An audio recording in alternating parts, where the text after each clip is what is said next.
OK, on est rendu au numéro 6. Alors ici, on suggère une méthode très spécifique, c'est utiliser la formule quadratique. Alors, premièrement, il faut savoir cette formule-là.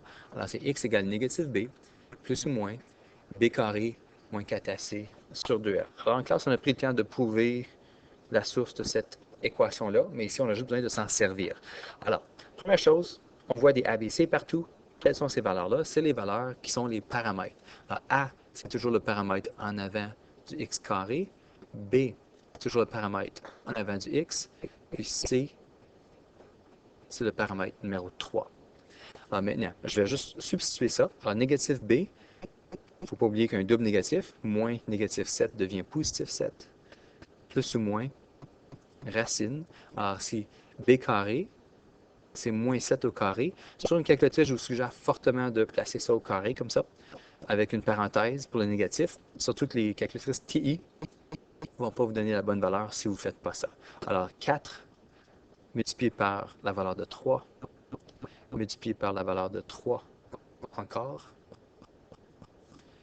tout ça divisé par 2 fois 3,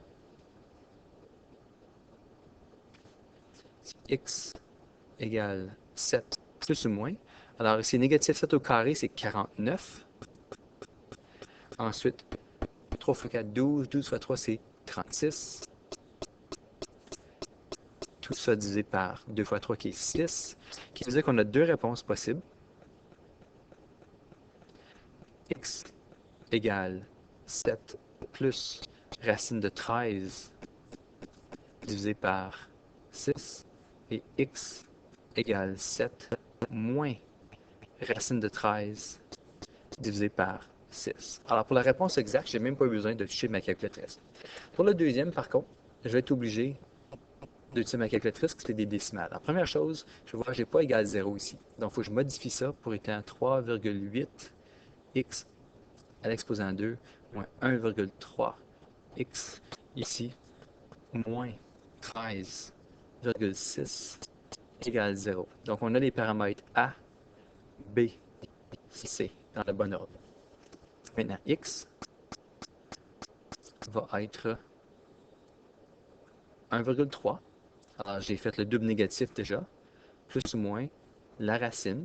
Alors ici, b carré, négatif 1,3 au carré, moins 4 fois 3,8 fois négatif 13,6. Alors, il y en a plusieurs sur le test qui ont déterminé que c'était impossible de résoudre ça, mais faites attention, négatif 4 fois négatif 13,6 donne une valeur positive. Donc, la racine va être possible. Et divisé par 2a, ça va être 2 fois 3,8. Donc ici, nous avons x égale, je vais sortir une calculatrice. Alors moi, je vais utiliser la T84 parce que je peux voir ce que je fais en même temps que l'écran. En classe, on peut utiliser la T-Inspire. La T-Inspire sur l'ordinateur, l'écran est un peu trop petit pour utiliser.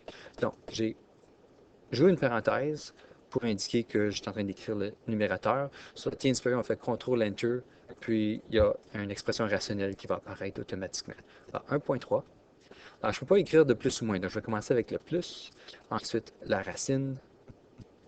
Alors ici, j'ouvre la parenthèse encore, négatif 1,3 au carré, ensuite moins 4 fois 3,8 fois négatif 13,6 et j'utilise la flèche par la droite pour sortir de la racine. Je ferme la parenthèse pour le numérateur. Ensuite, je divise tout ça. J'ouvre une autre parenthèse pour montrer que je commence le dénominateur.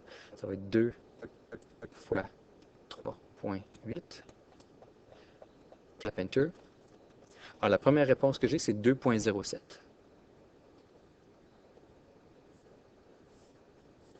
Maintenant, il faut que j'essaie l'autre possibilité avec la soustraction de la racine. Alors ici, on monte par en haut jusqu'à ce qu'on arrive à l'expression. Si c'est une T83, vous devez faire CTRL Entry. Si vous avez Inspire, c'est la même chose. On monte en haut, on tape Enter. Et ensuite, on peut aller modifier. Qu'est-ce qu'on a écrit? Alors, je retourne jusqu'au début de la racine.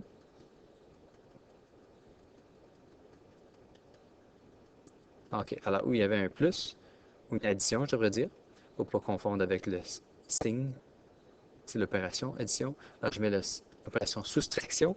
Alors, puis, n'oubliez pas, sur la TI, il y a deux boutons négatifs. Celui en bas, c'est pour le signe, alors que celui en haut, c'est pour la soustraction. Alors, je tape Enter.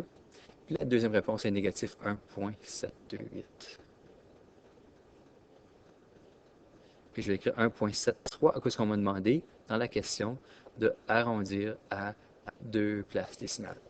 Et voilà la fin de la réponse pour la question numéro 6.